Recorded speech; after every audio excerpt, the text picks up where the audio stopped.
আসসালামু আলাইকুম গাইস, কি অবস্থা আপনাদের সবার? কেমন আছেন বলেন তো? আজকে রাত্র এখন বাজে একদম 12টা বাজতে 7-8 মিনিট বাকি। আর দেখুন চারিদিকে একদম পুরো নির্জন অন্ধকার। কিছু কিছু জায়গায় অবশ্য লাইট করা আছে আমাদের কোয়ার্টারে। আর কোয়ার্টারে আসলে হাঁটছি। সো হাঁটতে হাঁটতে আপনাদের সাথে চিন্তা করলাম একটু গল্প করে নিই, কারণ আমার তো রাত্রেবেলা হাঁটতে খুবই ভালো লাগে। দেখুন কত সুন্দর ওয়েদার। অ্যান্ড সারাদিন অনেক বেশি ব্যস্ত থাকা হয়, তো হাঁটার সেরকম সুযোগ হয় না।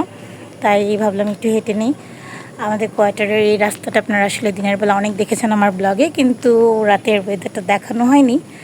একটু যদি দেখাই, আমি আছি এখন এদিক থেকে। সবসময় আমরা সামনের দিকে যাই।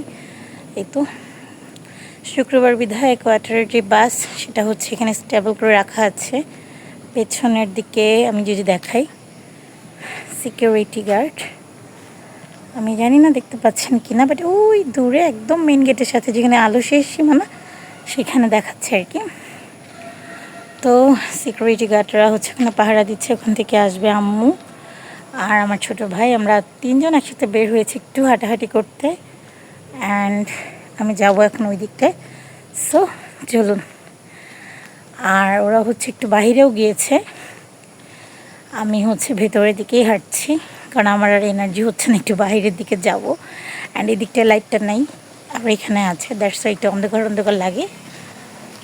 তো আপনাদের কার কার আসলে রাতের ওয়েদার ভালো লাগে, রাতে হাঁটতে ভালো লাগে, কমেন্ট করে জানাবেন। আমার অনেক বেশি ভালো লাগে, কিন্তু সবসময় তো আর ঢাকা শহরে এত সেফ জোন নাই। বাট আমাদের কোয়ার্টার বলেই হয়তো সেফ জোন। এই জন্যই বেসিক্যালি হচ্ছে আমি রাতের দিকেও হাঁটতে নামি, তবে একা সেভাবে নামা হয় না, হয়তো কাউকে নিয়েই নামি।